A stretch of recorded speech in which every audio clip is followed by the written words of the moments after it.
There is a good chance that the reason you pressed play on this video tonight is the same reason most people do.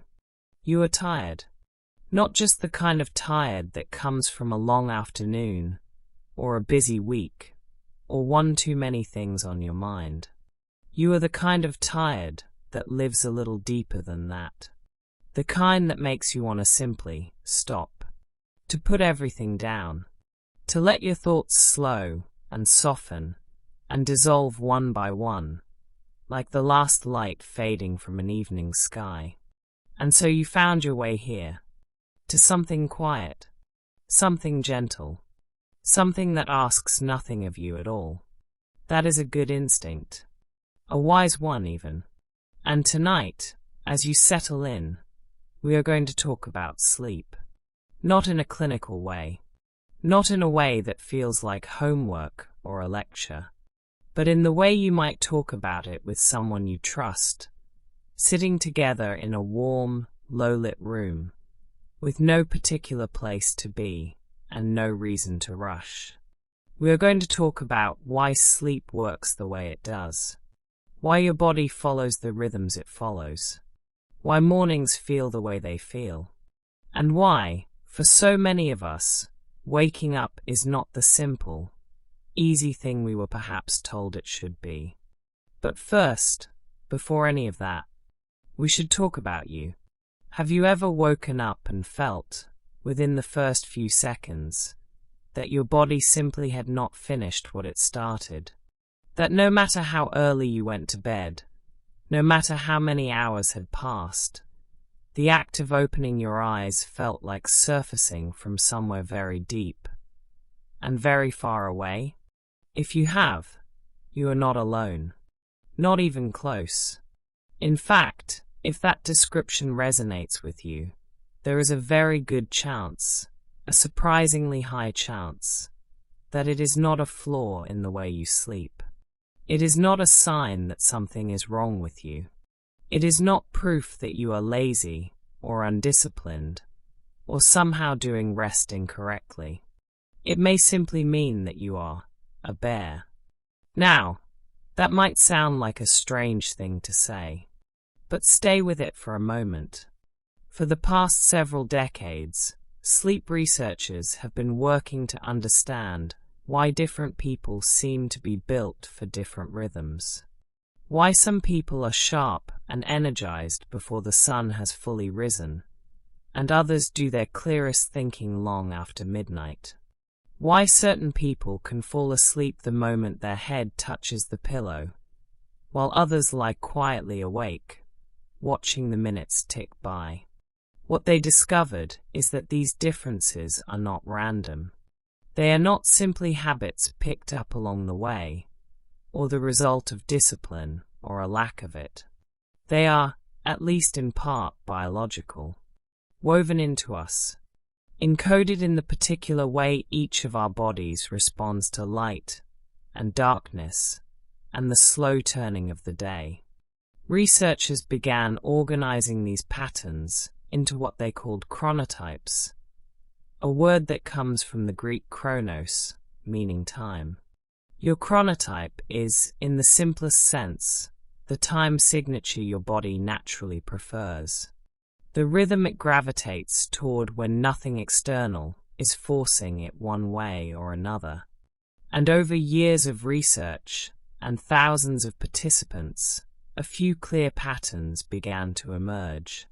There were the early risers, alert at dawn, fading by evening. They were sometimes called lions. There were the night owls, slow to wake, alive in the quiet hours after midnight. They became the wolves. There were those somewhere at the outer edges of wakefulness, especially hard to categorize, often carrying what felt like a permanent tiredness. The dolphins. And then there were the bears. The bears. If you had to choose a single group that represents how most human beings are built, not the outliers, not the extremes, but the broad, gentle middle, it would be the bears. Roughly half of all people fall into this category. Some studies put the number at 50%. Others nudge it a little higher, toward 55. Which means that if you were to gather 10 people together in a room, 5 of them, possibly 6, would be bears, whether they knew it or not. That is not a small group. That is the norm. That is, in many ways, the heartbeat of how human beings are designed to move through the day. And what makes a bear a bear? At its core, it comes down to one beautifully simple thing. The bear's internal clock, the biological mechanism that governs when they feel awake and when they feel sleepy, is tied, quite closely, to the movement of the sun. Not to an alarm, not to a schedule, not to the particular demands of a Monday morning meeting, or a school run, or a shift that starts at 6. To the sun. When the sun rises, the bear's body begins to stir. When the sun sets, the bear's body begins, quietly and gradually, to wind down. It is an ancient rhythm, a deeply natural one that connects the bear chronotype to something far older than alarm clocks or fluorescent lighting or the particular pressures of the modern world. In practical terms, this looks something like this. A bear will typically begin to feel naturally alert somewhere around 7 or 8 in the morning. Not immediately upon waking. We will come back to that, because that part is important. But after a little time, after the fog lifts, after the body has had a chance to remember what day it is, through the morning and into the early afternoon, a bear is often at their best. Focused, capable, reasonably energized. This is, for many bears, the window where good thinking happens, where tasks feel manageable, where the world feels navigable. In the mid-afternoon, somewhere around 2 or 3 o'clock, there is often a dip, a softening of energy, a gentle pull toward stillness. Many bears know this feeling well, even if they have never had a name for it. It is the quiet hour, the hour that feels made for a cup of tea, or a slow walk, or, ideally, a brief and unhurried rest. And then, as the evening settles in, the bear finds a second wind. Not a dramatic one, but enough to carry them through the later hours with some degree of ease. Dinner, some conversation, perhaps something quiet to read or watch. The world narrowing, pleasantly, toward the small and the personal. By 11 o'clock at night, sometimes a little before, sometimes a little after, the bear's body is sending clear, unmistakable signals. It is time. Time to lie down. Time to close the eyes. Time to let the day go. And this is where something very important comes in. Because a bear, when they do lie down, does not just need a few hours of rest and then bounce back.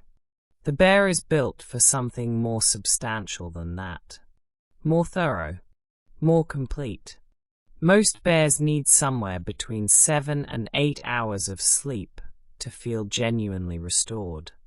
Not merely functional. Not just able to get through the day, but truly deeply refreshed. Awake in a way that feels clean and clear rather than effortful.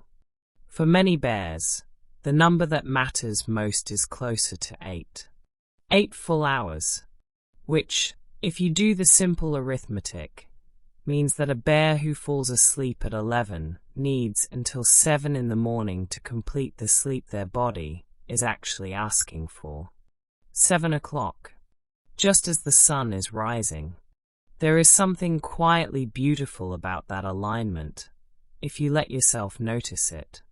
The bear sleeping through the dark, stirring as the light returns, following a rhythm as old as the hills, as old as the slow turning of the earth. Now, here is where many bears find themselves, if they are being very honest. They do not always get those 8 hours. Life does not always make space for them. The alarm goes off earlier than the body would like. The morning makes demands before the night has really finished its work. And so the bear wakes up, not quite done, still carrying a little of the night with them, still wearing, around the edges of their thoughts, something that feels like sleep. Not because they are weak, not because they are bad at mornings, but because their body, their very well-designed, very reasonable body, had not quite reached the end of what it needed to do.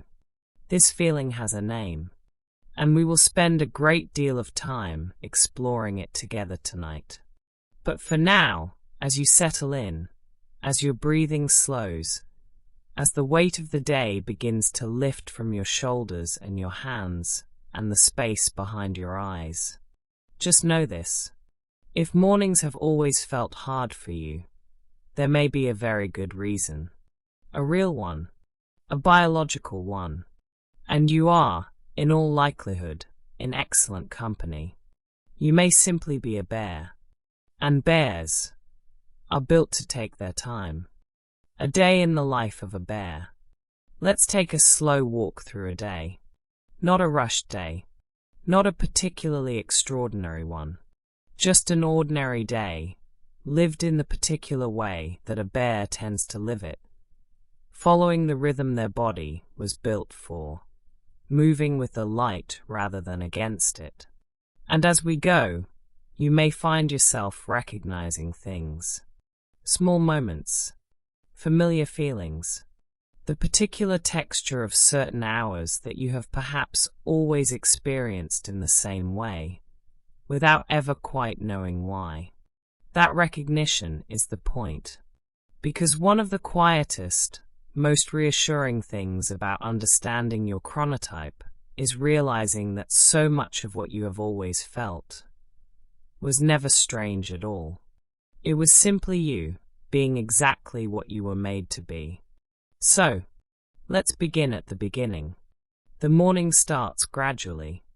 A bear does not typically snap awake. There is no sudden clarity, no immediate readiness to meet the world. Instead, there is something slower and more honest than that, a gradual surfacing, a careful return, the body beginning to remember itself, piece by piece, as the light outside grows stronger and the sounds of the day begin to filter in. This is not a flaw. This is not the bear being difficult.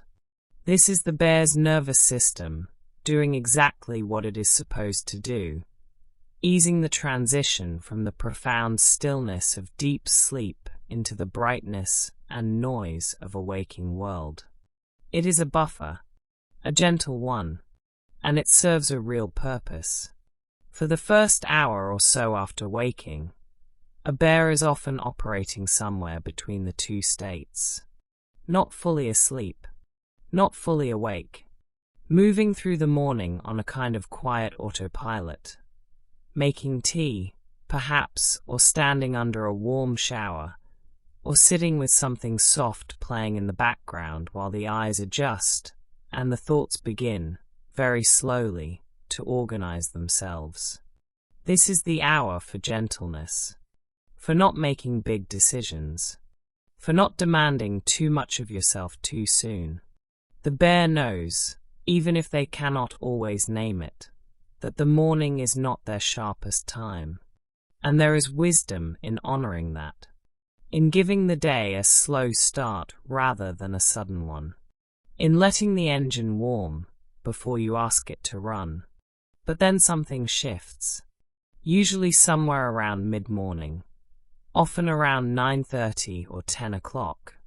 The fog begins to clear. The coffee, perhaps, has done some of its work. The light has grown full and steady.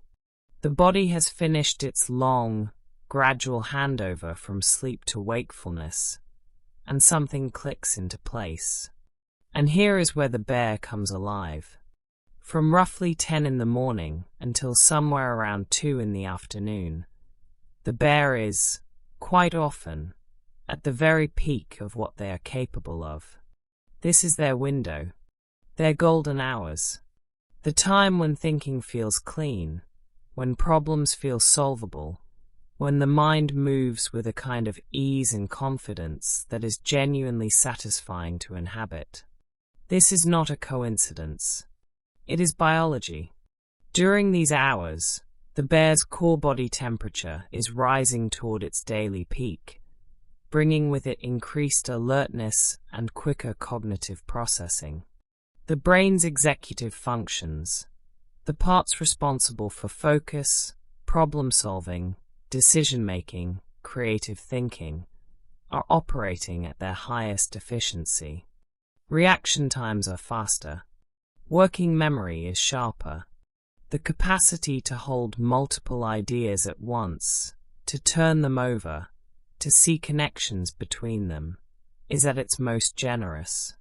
If a bear has important work to do, a difficult conversation, a complex problem, something that requires real mental effort, this is the time for it. The late morning into early afternoon is their natural window of excellence. And alongside all of that sharpness, something else is often present too. Warmth. Bears are, by nature, social creatures. And during the day, particularly through those productive morning and early afternoon hours, they tend to be genuinely engaged with the people around them. Interested. Present. The kind of company that makes conversations feel easy and unhurried. There is something in the bear's temperament that is oriented toward connection. They are not typically the lone wolves of the chronotype world, retreating into solitude to do their best work. They tend to thrive in the ordinary rhythm of shared life, the small interactions, the collaborative moments, the comfortable presence of others moving through the same space and the same day. A bear at their best in the late morning is often someone others want to be around. Open, receptive, good at listening, good at responding, good at the kind of easy back and forth that makes a workplace or a home feel like a warm and functioning thing. This sociability, like the sharpness that accompanies it, is not accidental. It is part of the same biological tide, the same rise toward peak alertness and engagement that carries the bear through those middle hours of the day. And like all tides, it turns. The afternoon arrives, and with it, for the bear, comes something that feels less like a problem and more like a gentle pulling down. A slackening of the morning's momentum. A quiet suggestion from somewhere inside the body that perhaps, for just a little while, things could slow. This usually begins somewhere between 2 and 3 o'clock. Often it arrives shortly after lunch, once the body has turned some of its attention toward digestion and the bright edge of morning alertness has softened. The eyes grow a little heavier. The thoughts move a little more slowly. Concentration, which felt so effortless an hour ago, now requires a little more coaxing. This is the afternoon slump. And if you are a bear, you almost certainly know it. What you may not know is that it is entirely real. Biologically real. The afternoon dip in alertness is not a character flaw, not a sign of poor sleep, not evidence that you need more caffeine or more willpower. It is a recognized feature of the human circadian rhythm, a natural valley in the daily cycle of alertness that almost everyone experiences to some degree, but that bears tend to feel with particular clarity. In many cultures around the world, this dip has always been acknowledged and accommodated. The afternoon rest, the siesta, the quiet hour after the midday meal when the pace of life simply slows, without apology, because the body has asked it to. There is something worth sitting within that. The idea that this pull towards stillness in the mid-afternoon is not laziness wearing a convincing disguise, but an honest signal from a body that knows what it needs. If you can meet it gently, with a short rest or a slow walk, or simply a quieter task, something that does not demand your sharpest self, the slump tends to pass. The tide turns again in its own time, and the evening arrives carrying a softer, more settled kind of energy. The evening, for a bear, is a particular kind of pleasure.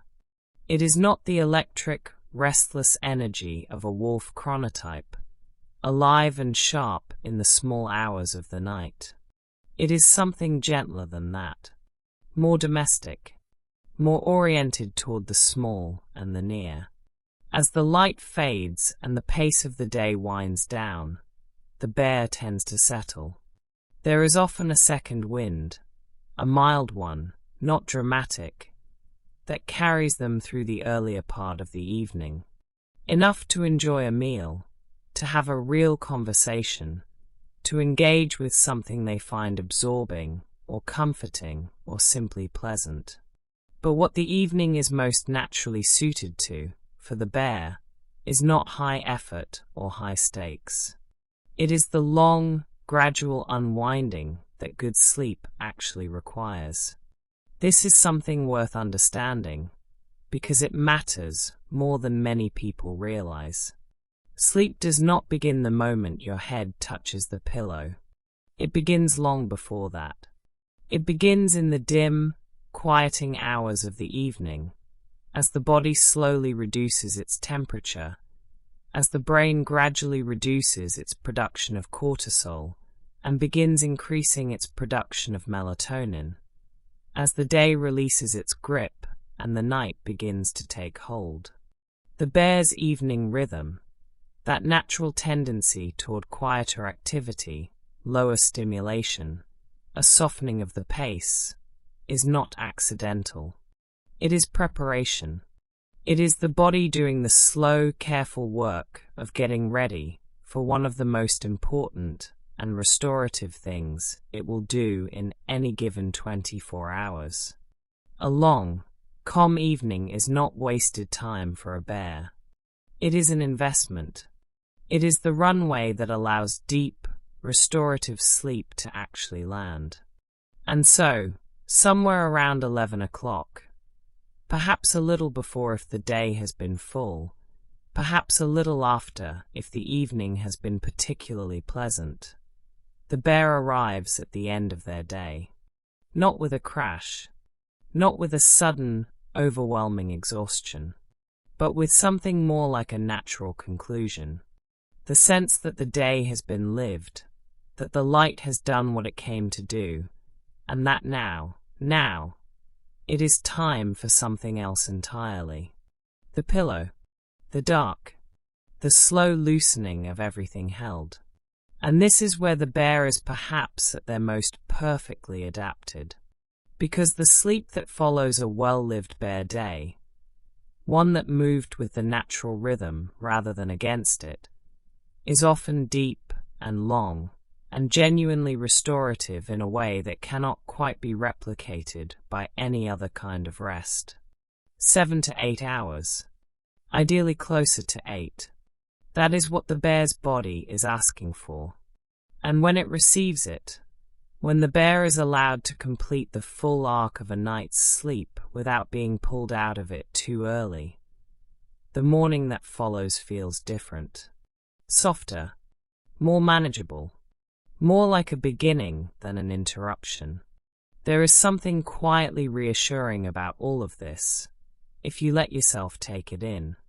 The bear chronotype is not a difficult one.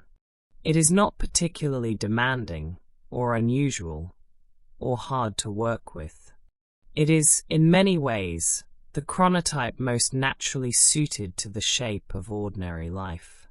The standard rhythms of work and rest, of social engagement and quiet evenings, of shared meals and early-ish bedtimes. These things were built, in many respects, with something like the bear in mind. Which means that if you are a bear, you are not fighting an uphill battle with the world. You are, more often than not, reasonably well aligned with it.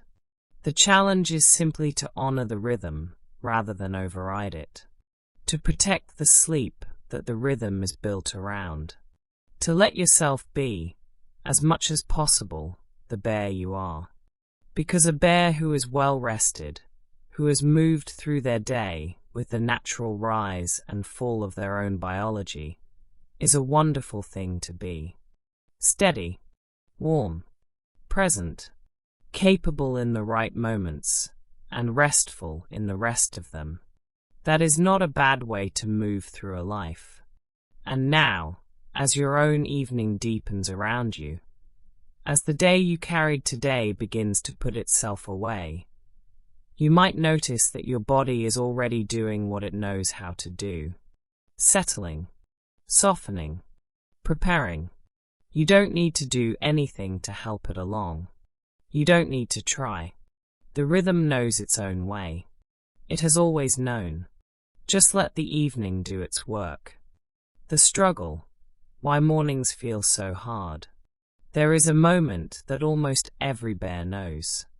The alarm goes off, and something happens that is difficult to describe to someone who has never felt it. A kind of collision between two worlds. The world you were just in, which was dark and deep and complete in itself, and the world you are being asked to return to, which is bright and loud and full of demands that feel, in that particular moment, almost unreasonably urgent. You reach for the alarm. You silence it.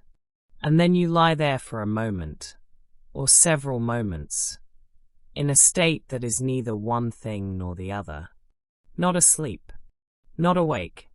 Suspended somewhere in between, in a fog so thick and so physical that it almost has a texture, like wading through something, like thinking through cotton wool.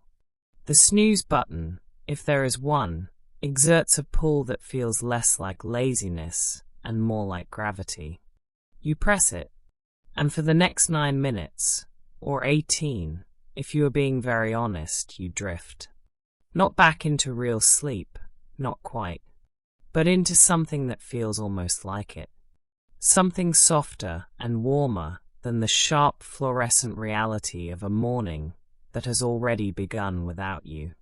When the alarm sounds again, the fog is still there. Maybe a little thinner, maybe not. You sit up slowly. The room feels slightly unreal.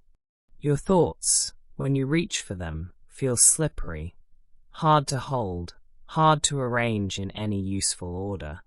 You know, intellectually, that you need to get up, that the day has begun, that things are expected of you.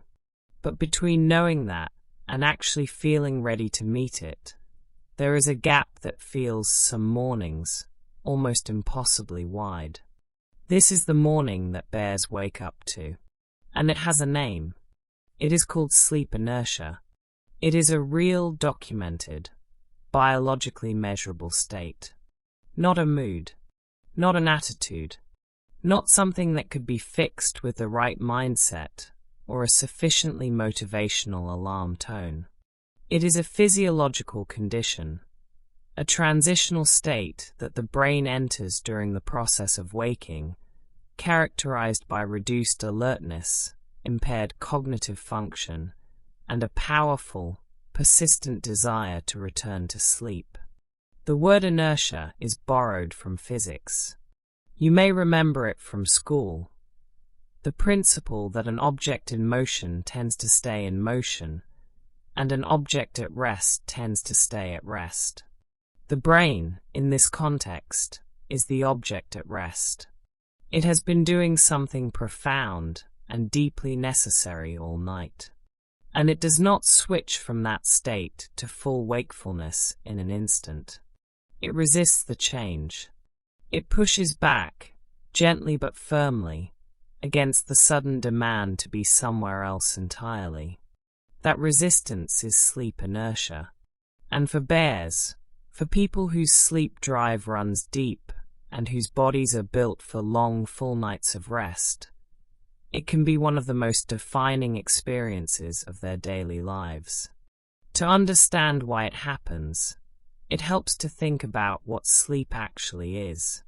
Not in the vague, general sense, but in terms of what the brain is doing during those hours of darkness.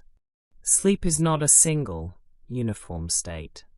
It is a cycle, a repeating sequence of distinct stages that the brain moves through several times across the course of a night. There is light sleep, where the body begins to slow and the mind starts to loosen its grip on the waking world. There is deeper sleep, where physical restoration takes place, where the body repairs itself, consolidates memories, clears metabolic waste from the brain with remarkable efficiency.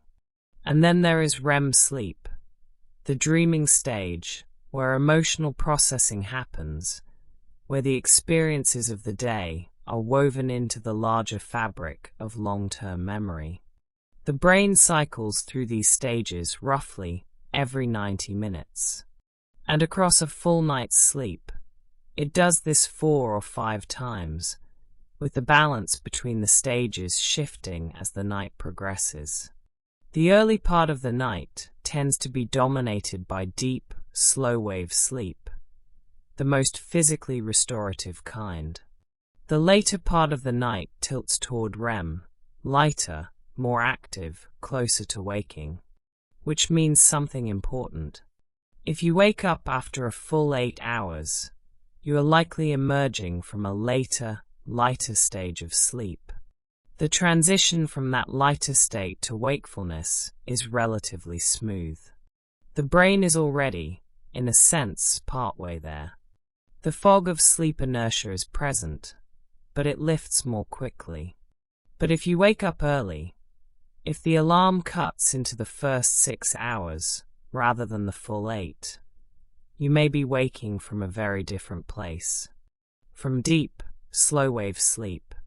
From the densest, most restorative, most physiologically distant from waking stage in the entire cycle. And waking from deep sleep is like being pulled up from the bottom of a very still, very dark lake. It takes time to reach the surface. And when you do, the world above seems strange and bright, and far too loud for what your body was just doing. This is why the timing of waking matters so much. Not just how many hours you sleep, but where in the cycle you are when the alarm finds you. A bear who needs 8 hours, but is woken after 6, is not just missing 2 hours of sleep. They are being interrupted mid-cycle, potentially mid-deep sleep, at a point when the brain is about as far from alert wakefulness as it can be. The resulting sleep inertia is not proportional to a simple 2-hour deficit. It can feel catastrophic in that quiet, foggy, underwater way, out of proportion, almost disorienting. And there is another layer to this. The bear's circadian rhythm, that internal clock calibrated to the movement of the sun, has its own opinion about when waking should happen, and it is not shy about expressing it. In the early hours of the morning, the bear's body is still, in a very real sense, in night mode. It has not yet received enough light signals to begin the cascade of biological changes that constitute waking up. Cortisol, the hormone that provides the physiological underpinning of morning alertness, has not yet risen to its proper level. Core body temperature is still low. The system has not finished what it started. Waking a bear at 5:30, or even 6, is waking them at what their biology considers to be the middle of the night. The clock on the wall may say morning. The bear's body emphatically disagrees. And sleep inertia, in that circumstance, is not just a brief fog.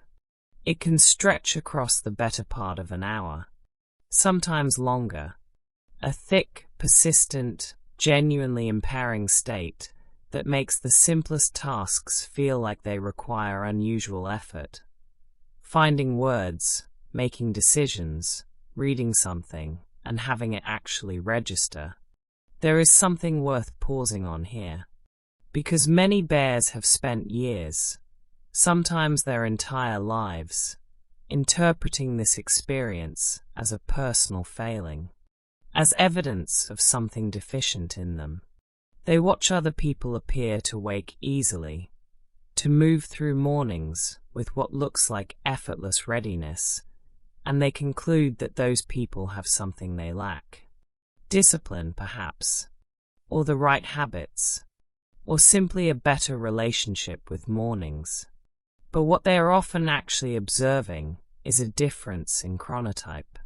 A lion waking at 6 is waking at their biological morning. Their cortisol is rising, their temperature is climbing, their system is ready. They are not more disciplined than the bear. They are simply running on a different clock. A clock that happens to be well aligned with the particular schedule that the modern world has decided to keep. The bear waking at 6 is waking in their biological pre-dawn. The fog they feel is real. The difficulty is real. And it is not a reflection of who they are, or how much they value their time, or how seriously they take their responsibilities. It is biology. Just biology. Sleep debt makes all of this considerably worse. Sleep debt is the accumulated deficit that builds when you consistently get less sleep than your body needs. For a bear who functions best on 8 hours, a week of 6-hour nights creates a debt of 14 hours. 2 full nights of sleep. And that debt does not simply sit quietly in the background, waiting to be repaid. It makes itself known, every single morning, in the particular heaviness of sleep inertia that refuses to lift at a reasonable pace. A sleep-deprived bear, waking to an early alarm, is fighting on multiple fronts simultaneously. They are waking too early for their circadian rhythm. They may be waking from deep sleep. And they are doing all of this while carrying a significant sleep debt that makes every aspect of waking harder, foggier, and more resistant to the ordinary remedies of coffee and cold water, and telling yourself firmly that it is time to get up now. This is not weakness. This is an accumulation of real biological pressures, pressing in from multiple directions at once. And understanding that, really understanding it, not just intellectually, but in the felt sense of recognizing yourself in it, changes something. Not the alarm, not the schedule, but the relationship you have with your own mornings. The quiet, corrosive story you may have been telling yourself for years about what your struggle with waking up says about you. It does not say what you thought it said.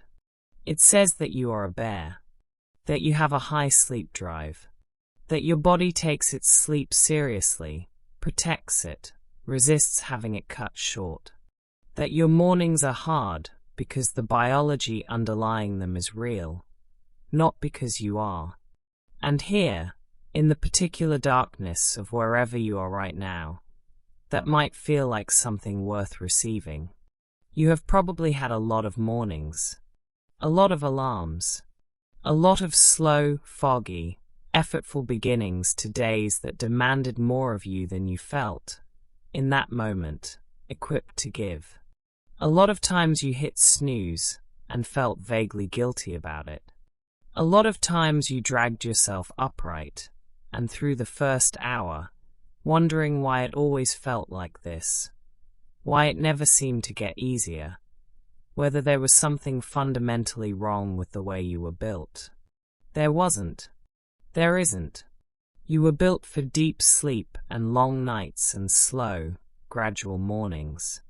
You were built to follow the sun rather than the clock. And in a world that runs on early alarms and bright overhead lights, and the expectation that everyone should be equally functional at 7 a.m. That is genuinely hard sometimes. But it is not a flaw. It is just a bear being a bear. And bears, when they are allowed to sleep, really sleep, all the way through, all the way to the end of what their body is asking for, wake up feeling something they might not have words for until right now. Complete. Not groggy. Not foggy. Not like something that has been interrupted mid-sentence. Complete. That is what your sleep is reaching for every single night. That feeling of wholeness on the other side of a full, uninterrupted rest. And tonight, it is within reach. So let your body do what it knows how to do. Let it go all the way down into the deep, slow, restorative dark. Let it work its way through every stage it needs. Let it finish. You don't need to do anything at all. Just stay. The soothing truth. We have spent some time, now, sitting with the difficulty, with the alarm and the fog and the particular heaviness of a morning that arrives before the body is ready for it, with the years of early starts and slow, effortful wakings, and the quiet story many bears carry about what all of it means. And now, it is time to set that story down. Gently, without ceremony. Just put it down, the way you might set down something you have been carrying for longer than you realized, and feel, with some surprise, how much lighter your hands are without it. Because the truth, the actual, scientific, well-documented truth, about bears and mornings and the slow ramp-up of a body that takes its sleep seriously, is not the story you may have been telling yourself. It is something considerably kinder than that. Let's begin with a word that has probably followed more bears through more of their lives than almost any other. Lazy. It is a word with sharp edges. It implies a choice, a deliberate withholding of effort, a preference for ease over responsibility, a failure of character dressed up as fatigue. It is a word that lands differently depending on who says it and when, but it almost always carries the same accusation underneath. You could do better. You are choosing not to. And for bears, it tends to arrive early. In childhood sometimes. In the particular dynamic of a household where an earlier chronotype sets the tone and a bear child struggles to match it. In school, where the day begins at a time that is, biologically speaking, the middle of the night for some students. In workplaces, where the first one through the door is quietly valued, and the person who needs until 10 o'clock to hit their stride is quietly noted. The word accumulates. It becomes part of the internal landscape. Something bears begin to say about themselves, even in that wry, self-deprecating way. Oh, I'm terrible in the mornings. I'm just not a morning person. I know I should be better at this. Should. That word again. That quietly corrosive little word.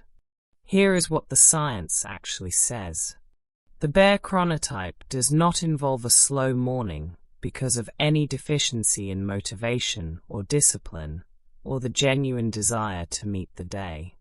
It involves a slow morning because the biological machinery that produces alertness, the hormones, the temperature shifts, the neurological switching from sleep mode to wake mode, simply operates on a different schedule than it does in earlier chronotypes. It is a timing difference, not a character difference, not a values difference. Timing. In a lion, cortisol, the hormone most responsible for the alert, ready-to-function feeling of a proper morning, surges early. Before 6 sometimes. The body temperature begins climbing at 4 or 5 in the morning.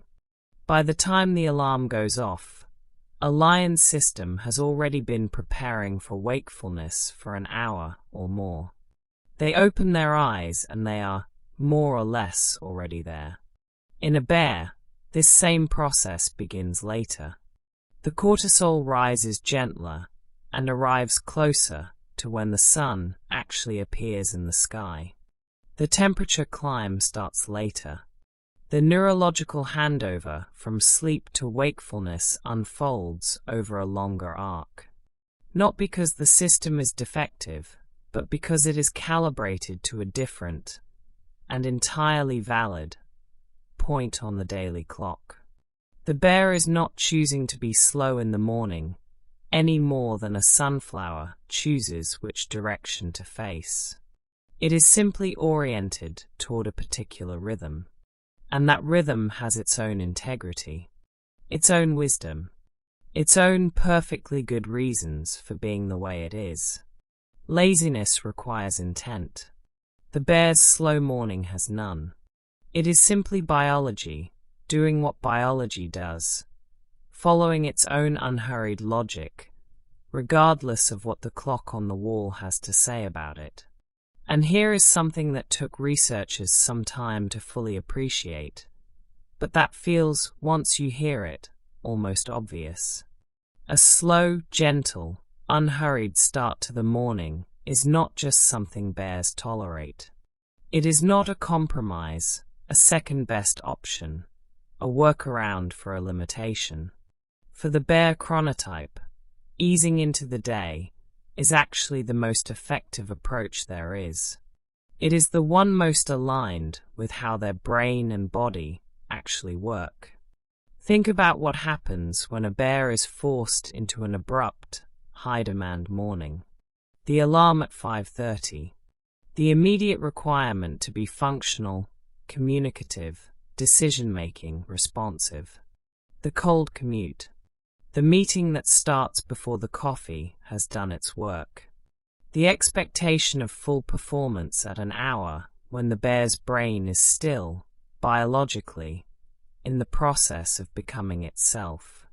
What tends to happen is that the bear spends the first 2 or 3 hours of the day in a kind of deficit, managing the gap between what is being asked of them and what they are currently capable of, using effort to compensate for the absence of biological readiness, spending energy on the act of appearing awake, rather than on the actual work of being awake. It is exhausting, and it often means that by the time the bear actually reaches their peak, that golden late morning window of genuine sharpness and capability, they are already tired from the effort of the morning. Now imagine the alternative. The same bear, the same biology, but this time, the morning is given its proper shape. There is time. There is gentleness. There is no demand for immediate, high-stakes performance. The waking is gradual, light coming in slowly, movement beginning softly, the transition from horizontal to vertical happening at a pace the nervous system can actually accommodate. Maybe there is something warm to hold. A cup of tea. A few quiet minutes by a window. Something slow and low stakes to read or listen to. Something that asks nothing urgent of the brain, but gently, gradually, begins to invite it back into the waking world. This is not indulgence. This is the correct morning for a bear. The brain, during those first slow waking minutes and the half hour or so that follows, is completing a genuine neurological process. The prefrontal cortex, the part of the brain responsible for all the things we think of as high-level functioning, logic, planning, language, self-regulation, is one of the last regions to come fully online after sleep. It takes time. It cannot be rushed without a cost. But given time, given a gentle, low-demand window to make the transition at its own pace, it arrives. Fully, reliably, ready. A bear who protects their slow morning is not being self-indulgent. They are being strategically wise. They are giving their most capable, most sophisticated neural systems the runway they need to actually function, so that when the real demands of the day arrive, those systems are genuinely ready to meet them. The unhurried start is not the bear falling short of the morning. It is the bear doing the morning correctly. There is one more piece of this that matters enormously, perhaps more than any other: consistency. Because here is something that research on sleep and circadian rhythms returns to again and again, across dozens of studies and thousands of participants. The single most powerful thing a bear can do for the quality of their mornings, more powerful than any supplement, any alarm strategy, any morning routine optimization, is to sleep consistently. Same bedtime, give or take. Same wake time, give or take. Night after night. Week after week. Not perfectly. Life does not allow for perfection, but with enough regularity that the body's internal clock knows what to expect and can begin preparing for it in advance. Because this is what the circadian system is built for. It is, at its core, a prediction machine. A biological system designed to anticipate the regular patterns of light and darkness, activity and rest, and to have the body ready for each transition before it happens. When you wake at roughly the same time each morning, your body learns that schedule. It begins raising cortisol, nudging up body temperature, preparing the neural systems for wakefulness before the alarm even sounds. This is called the cortisol awakening response. And in people who sleep consistently, it is robust and well-timed. The morning feels easier not because anything has changed about the bear's fundamental chronotype, but because the body has had enough repetition to begin getting ready ahead of time. The fog of sleep inertia, that thick, slow, underwater feeling, does not disappear entirely in any bear, but it becomes shorter, lighter, more manageable. The gap between the alarm and genuine wakefulness narrows, over weeks of consistent sleep, in a way that can feel almost remarkable to someone who has spent years waking up and wondering why it always has to be this hard. It does not always have to be this hard. With enough sleep, real sleep, full sleep, 8 uninterrupted hours, and enough consistency, mornings change. Quietly, gradually, without fanfare, but they change. None of this requires becoming a different kind of person. It does not require turning yourself into a lion. It does not require rewiring your biology or overriding your chronotype or deciding that from this point forward you will simply be a morning person through sheer force of will. It just requires working with what you are. A bear, with a deep sleep drive and a slow morning and a late morning peak that, when it arrives, when you have actually slept enough to get there properly, is genuinely impressive. Focused and capable and warm and present in a way that has nothing to prove because it has everything it needs. That bear does not need to be fixed. That bear needs to be slept.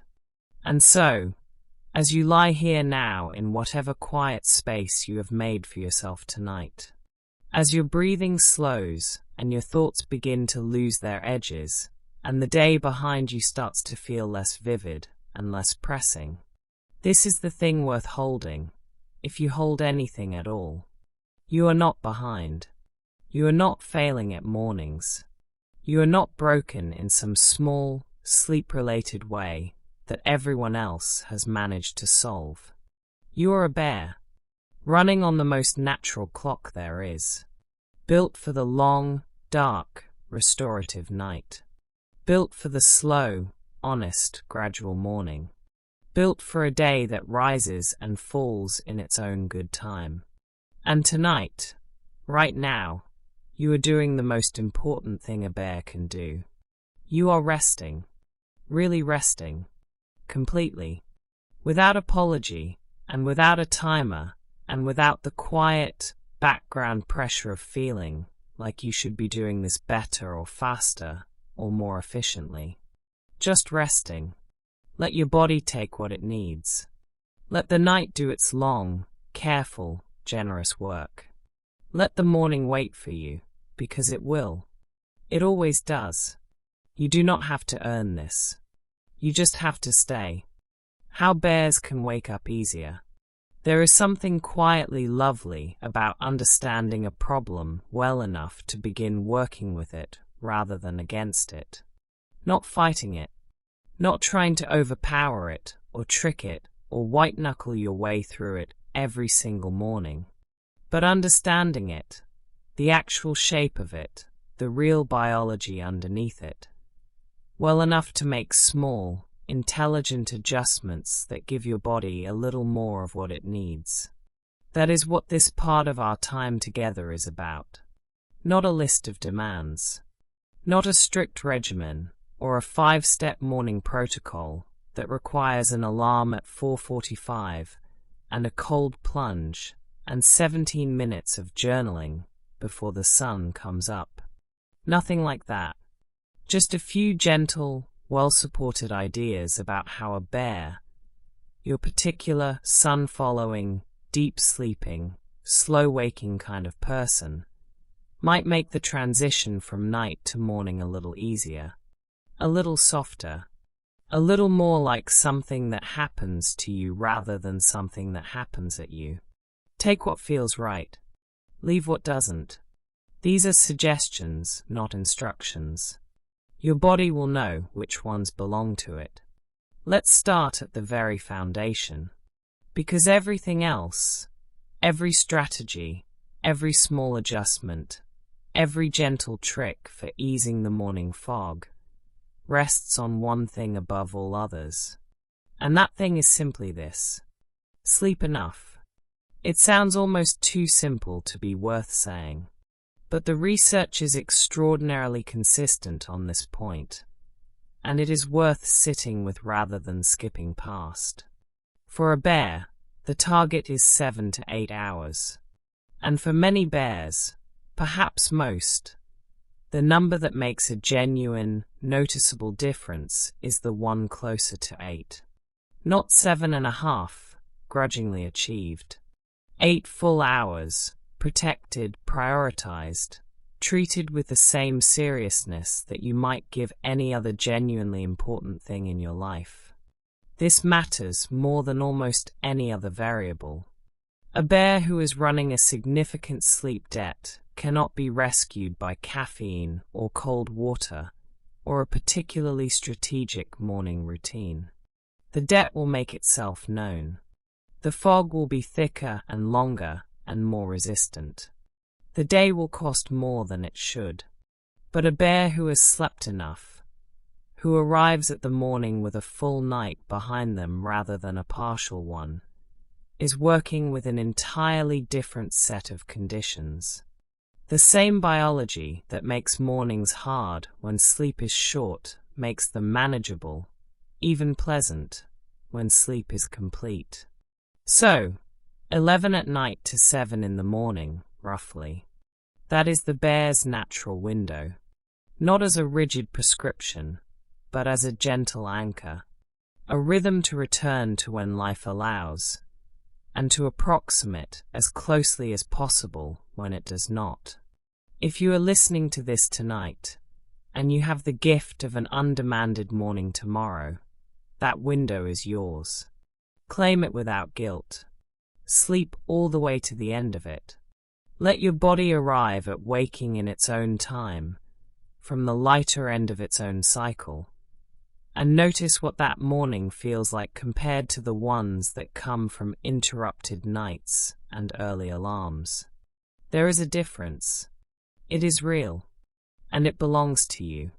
Now, The other piece of foundation that matters enormously, and that is worth understanding before we move to anything else. Consistency. We touched on this in the last section.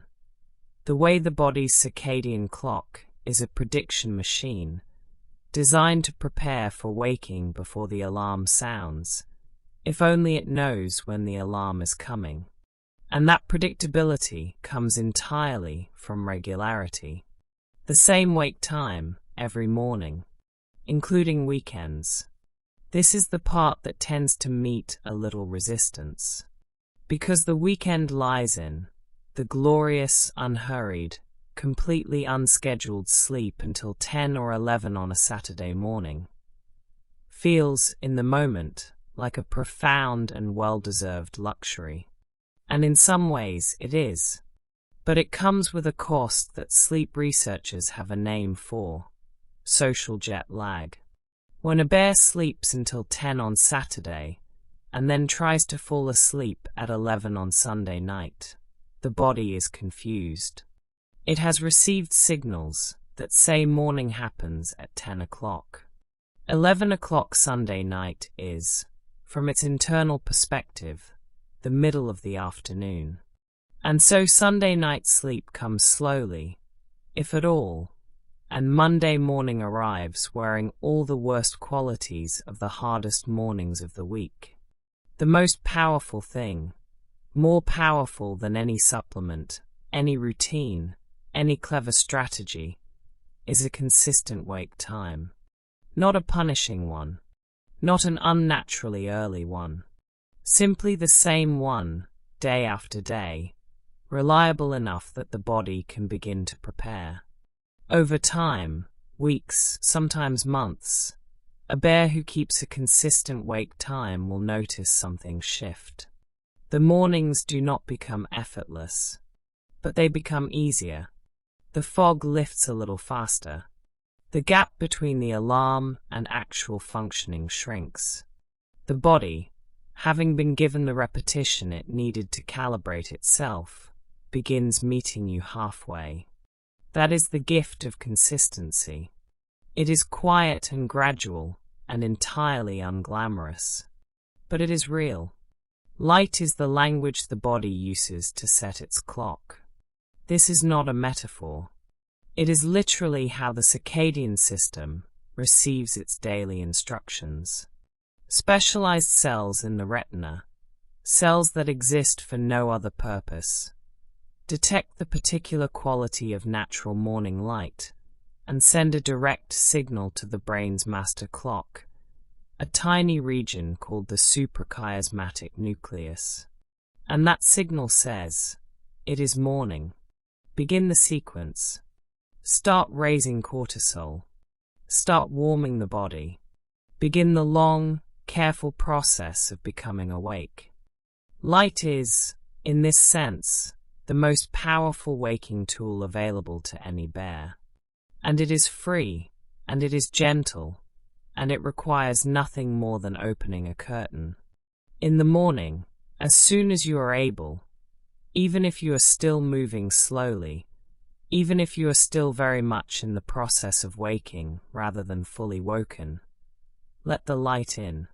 Pull back the curtains. Step to a window. If the weather allows and the inclination arises, step outside for a few minutes and let the morning air and the morning light reach you together. On dark winter mornings, when the sun has not yet appeared or appears only weakly, a bright lamp or a dedicated light therapy box can serve a similar purpose. The body does not require a perfect natural dawn. It requires sufficient light intensity, and a good lamp, held close and used consistently, can provide enough of the right signal to meaningfully support the waking process. This single habit, morning light, as early as you can manage it, is one of the most evidence-supported things a bear can do to make mornings easier over time. It reinforces the circadian clock. It accelerates the cortisol awakening response. It tells every biological system involved in waking up that morning has genuinely arrived, and that it is safe, welcome, even to begin. And while we are talking about light, the alarm. The sound of an alarm is, for many bears, the most abrupt and unkind transition in the day. A sudden, sharp, intrusive sound that makes no distinction between where the brain was a moment ago and where it is being asked to be now.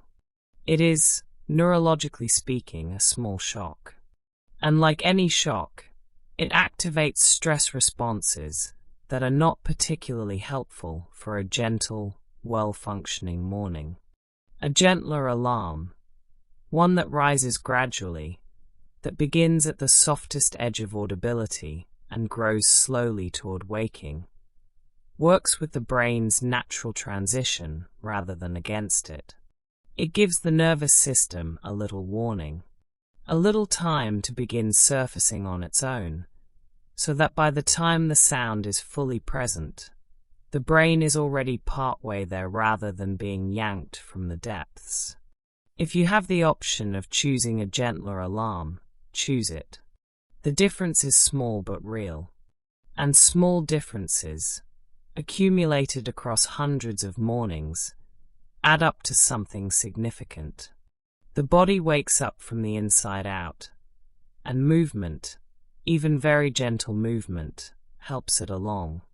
When you first rise, the body is still in the process of raising its core temperature, redistributing blood flow, and transitioning the muscular and cardiovascular systems from the low-activity state of sleep to something more functional. And one of the most effective ways to support that transition is simply to move a little. Not intensely, not with any particular goal or program or fitness aspiration attached. Just movement. A few minutes of gentle stretching, perhaps. A slow walk to the kitchen. Reaching up, folding forward, rolling the shoulders, letting the body remember that it has length and dimension and the capacity for motion. This movement does several things at once. It raises body temperature, which is directly associated with increased alertness. It increases blood flow to the brain, which supports cognitive function.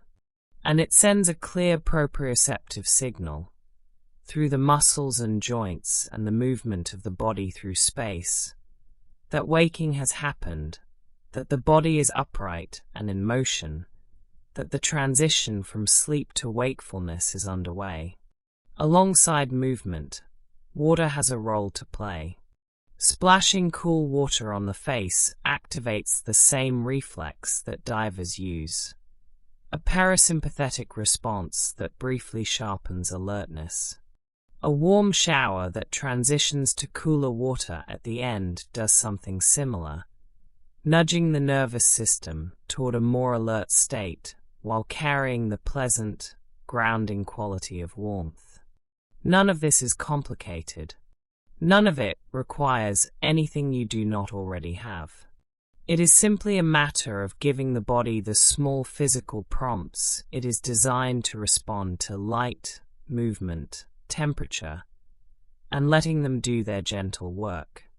Now, caffeine, a word that needs very little introduction to most bears, who have probably been relying on it for longer than they care to remember. Caffeine works by blocking adenosine receptors in the brain. Adenosine is the chemical that accumulates during wakefulness and creates the feeling of sleepiness. And caffeine, quite cleverly, sits in adenosine's usual seat without triggering the sleepy feeling, effectively masking the signal until it wears off. For a bear managing the fog of sleep inertia, this mechanism is genuinely useful. A moderate dose of caffeine, somewhere around 100 milligrams, which is roughly the amount in a standard cup of coffee, taken shortly after waking can meaningfully shorten the duration and intensity of sleep inertia. It does not eliminate the grogginess entirely, particularly in sleep-deprived bears, but it reduces it. It helps the gap between waking and functioning close a little faster. There is one nuance worth knowing here. Many sleep researchers now suggest waiting between 60 and 90 minutes after waking before having that first coffee. The reasoning is that cortisol, the natural waking hormone, peaks in the first hour or so after rising, and caffeine taken during that peak may blunt the body's own waking response rather than supplementing it. Waiting until cortisol has begun to taper means the caffeine arrives when it is most useful rather than when it is most redundant. This is a small adjustment, and whether it makes a meaningful practical difference will vary from person to person. But if you have the patience for it on a given morning, it is worth experimenting with. What is less negotiable, and considerably more important, is the other end of the day. Caffeine has what is called a half-life of around 5 to 6 hours, which means that a cup of coffee consumed at 4 in the afternoon still has half its caffeine active in your system at 9 or 10 at night.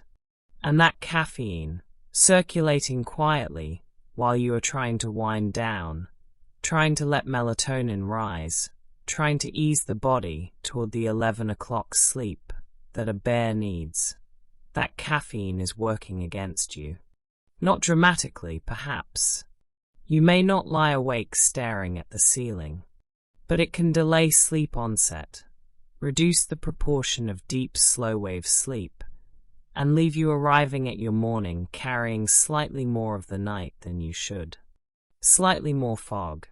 Slightly more resistance.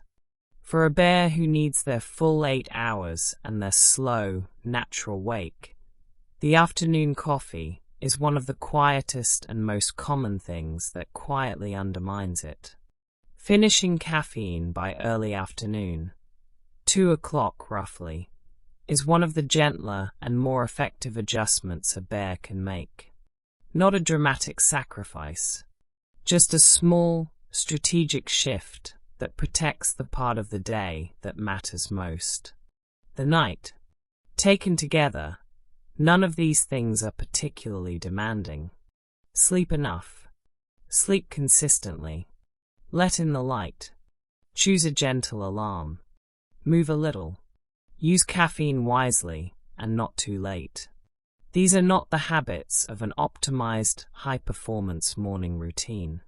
They are the habits of someone who understands what their body needs and has decided, quietly and without fuss, to give it those things. A bear taking care of their sleep is not doing anything heroic. They are simply being honest about their biology and kind enough to work with it rather than against it.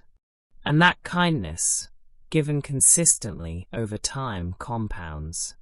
The mornings do not become easy overnight, but they become easier, gradually, reliably, in the way that all real biological change happens.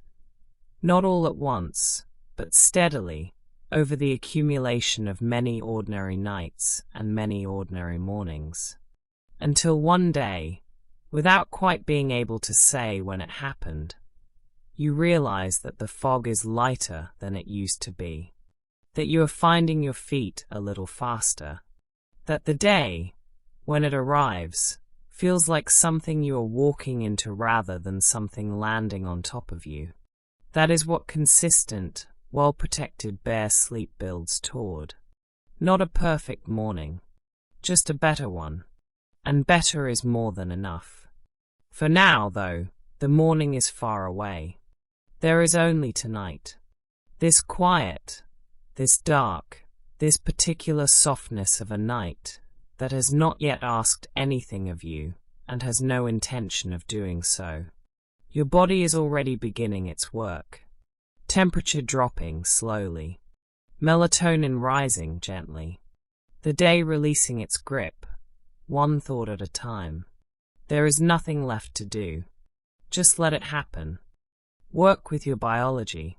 We have covered a lot of ground together tonight.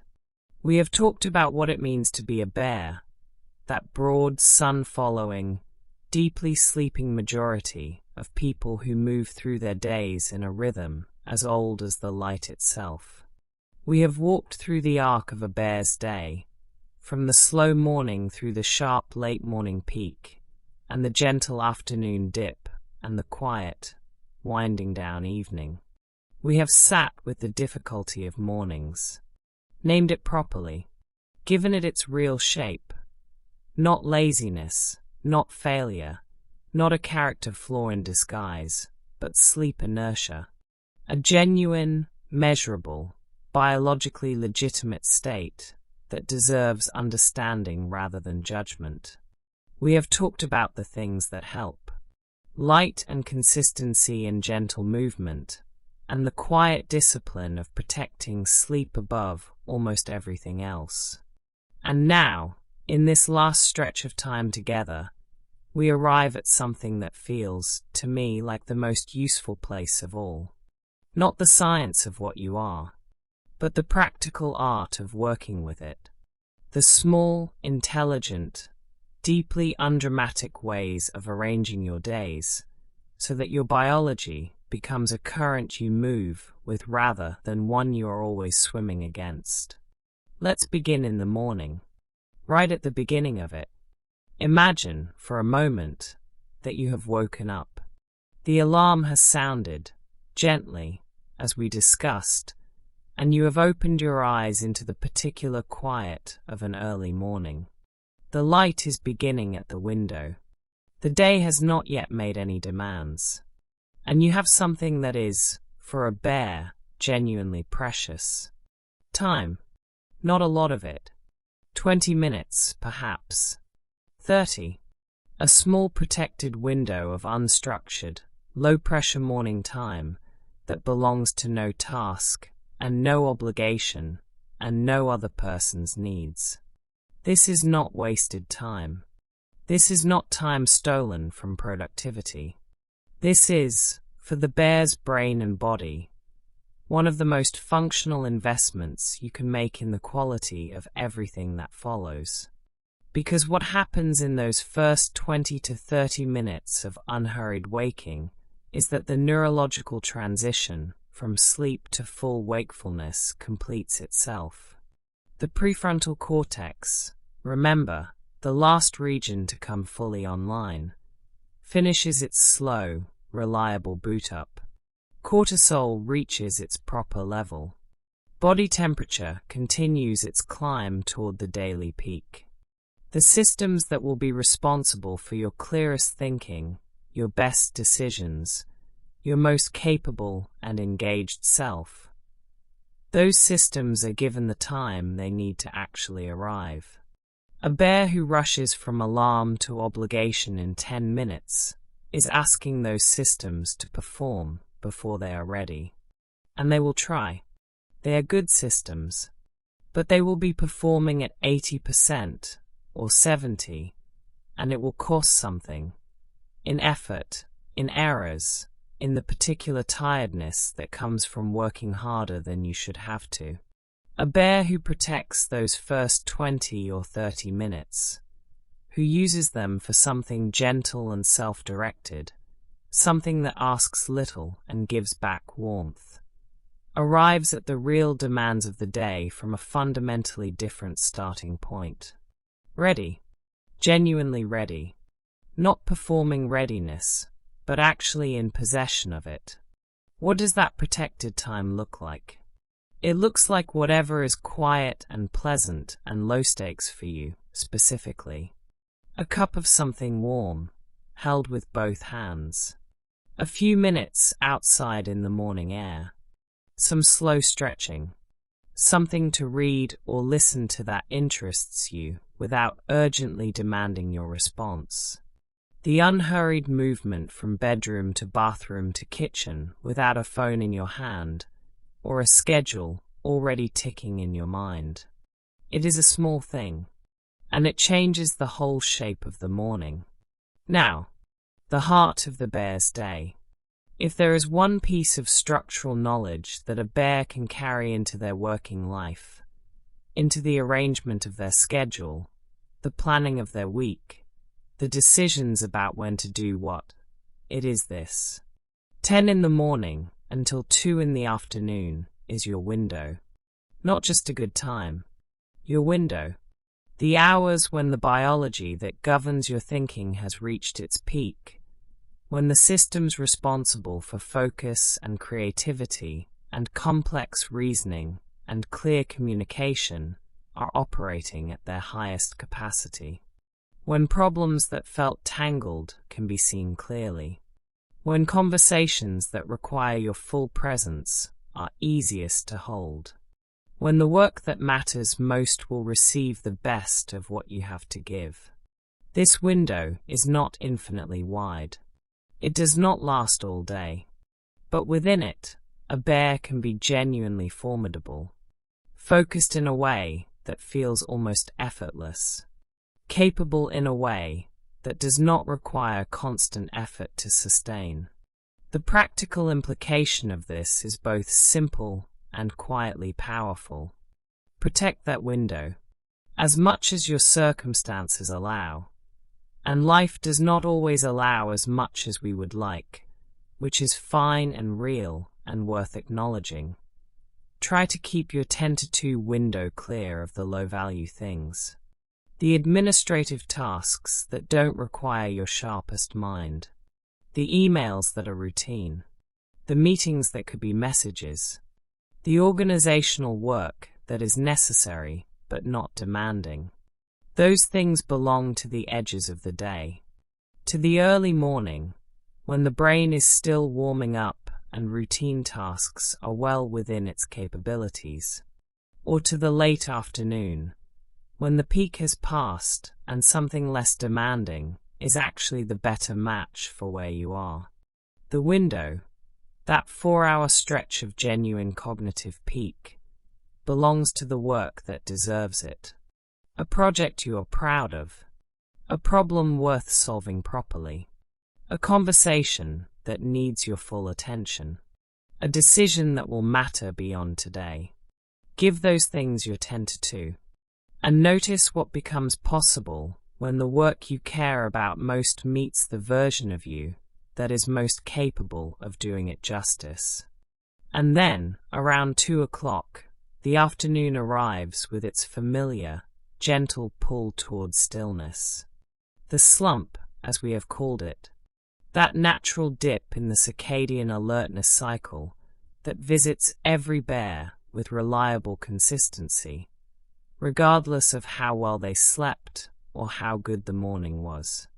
The mistake, the one that costs bears more than they tend to realize, is fighting it, pushing through the slump with additional caffeine, with sheer determination, with the particular grim persistence of someone who has decided that tiredness is something to be defeated rather than listened to.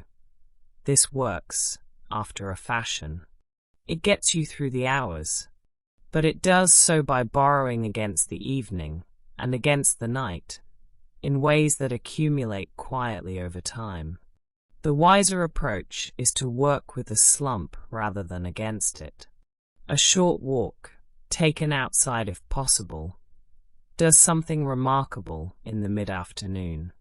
It moves the body, which helps the alertness systems. It exposes you to daylight, which reinforces the circadian signal.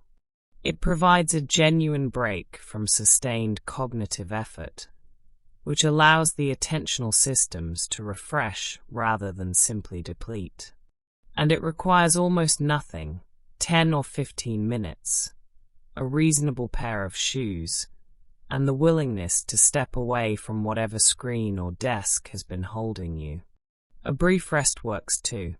Not a long sleep. Not an afternoon nap that runs for an hour and leaves you groggy and disoriented and struggling to sleep at 11. But a short one. 20 minutes, ideally. Enough to allow the body to drop into the lightest edges of sleep to allow adenosine to clear a little, to arrive at the other side feeling meaningfully refreshed rather than simply less depleted. The 20-minute nap is one of the most well-supported tools in sleep research. It improves alertness, mood, and cognitive performance in the hours that follow without meaningfully disrupting nighttime sleep. It is used by athletes, by surgeons, by military personnel, by anyone whose performance in the afternoon genuinely matters and who has access to the 15 minutes it requires. A bear who builds a small mid-afternoon reset into their day, a walk, a rest, a genuine pause, often finds that the rest of the afternoon is more productive, more pleasant, and more sustainable than it would have been if they had simply gritted their teeth and pushed through. The slump is not the enemy. It is the body asking for 5% less, for just a little while, so that it can give you considerably more for the remainder of the day. Let it ask, and when you can, answer kindly. But underneath all of this, underneath the morning window and the peak hours and the afternoon reset and every other small, intelligent adjustment a bear might make, there is a foundation, one single thing that all of it depends on, that none of it can adequately replace, that is more important than the sum of every tip and strategy and scheduling optimization we have discussed tonight. Sleep. Enough sleep. Protected sleep. Sleep that is treated not as the thing you do after you have finished everything else, but as the thing you prioritize so that everything else becomes possible. This sounds straightforward, and in one sense it is. The prescription is simple: 8 hours, or close to it, on a consistent schedule, in conditions that support deep and uninterrupted rest. But simple is not the same as easy, because the world will always offer reasons to stay up a little later. Another episode, another conversation, another hour of scrolling through the quiet of a late night that feels, in the moment, like a small and harmless indulgence. And sometimes it is. But the bear who arrives at their sleep window consistently, who keeps the 11 o'clock bedtime not as a rigid rule, but as a genuine priority, is building something real over time. Not just better mornings, better days, better thinking, more emotional steadiness, more physical resilience, more of the particular feeling of competence and ease that comes from a body and brain that have been properly cared for. Sleep is not a passive thing that happens to you while you are unconscious. It is an active, profoundly important biological process that does things nothing else can do. It consolidates memory. It repairs tissue. It regulates hormones. It clears metabolic waste from the brain with astonishing efficiency. It processes emotion, restores immune function, maintains the metabolic balance that governs energy and appetite and mood. And for a bear, with a high sleep drive and a biology calibrated for long, full, properly timed nights, getting enough of it is not optional if you want to function at anything close to your actual capacity. It is the foundation, not one tool among many, the foundation that all the other tools stand on. Remove it and they topple. Support it and they all work better. The morning window and the peak hours and the afternoon reset and every other small, sensible thing we have talked about tonight. Protect your sleep. Not perfectly. Life does not allow for perfect.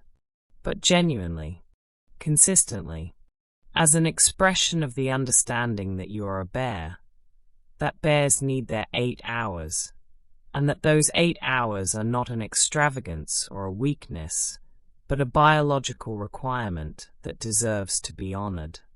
There is something I want to leave you with before we let this segment come to its close. You now know something that many people spend their whole lives not quite knowing.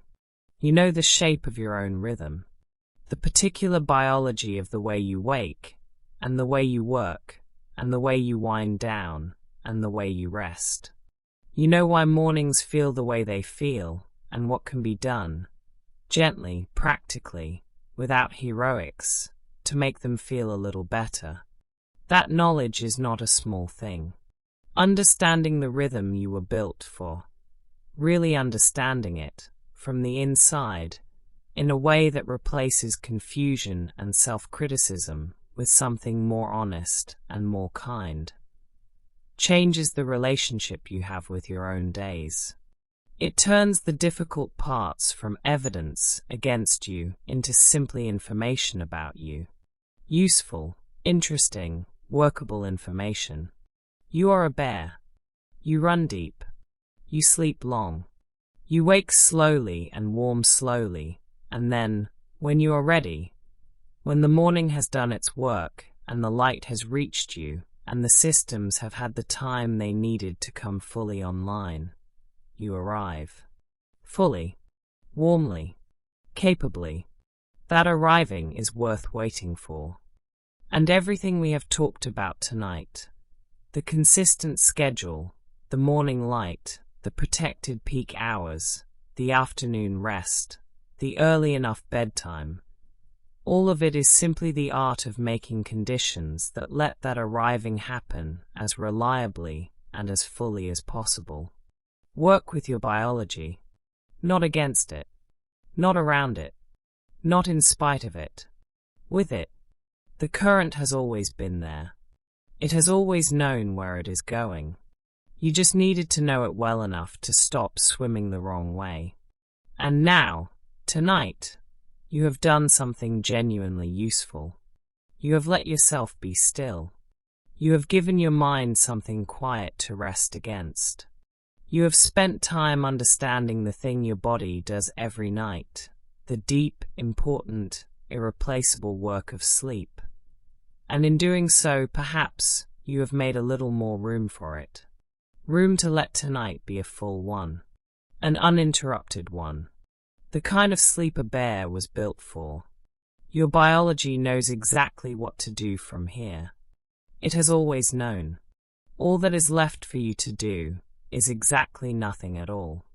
Close your eyes, if they are not already closed. Let your breathing settle into whatever rhythm it finds on its own. Let the thoughts that are still moving begin to slow and thin and drift apart like clouds on a quiet evening. The night is long, and it is entirely yours. Sleep well, bear. We have come a long way together tonight.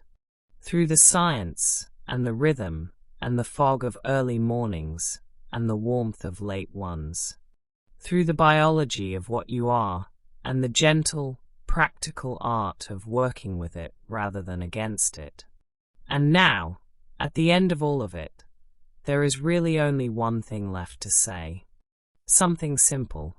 Something worth carrying. If you're a bear, you don't need to fight your rhythm. You never did. You just need to understand it. To know when your brain is warming up, and give it room to do so without judgment.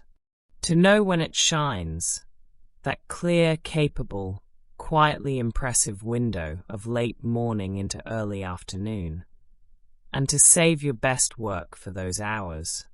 To know when it is winding down, and to let it wind down, without guilt and without resistance, toward the long, dark, restorative sleep it was built for. You don't need to become someone else. You don't need to rewire yourself or override your biology or decide that from now on you will simply be a different kind of person who finds mornings easy and needs only 6 hours and leaps from bed ready for whatever comes next. You just need to be a bear. A well-rested one. A well-understood one. One who has learned, perhaps only recently, that the rhythm they were born with was never the problem. It was always the answer. Build your life, as much as you are able, around when your brain naturally shines.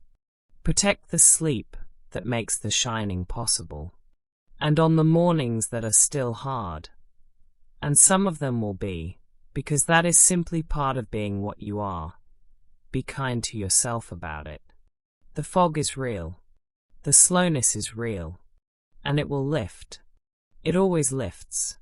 Tonight, you gave yourself something genuinely valuable. Rest. Understanding. A little more peace with the particular, unhurried, deeply human way that you move through the world. That is not nothing. That is quietly everything. Sleep well.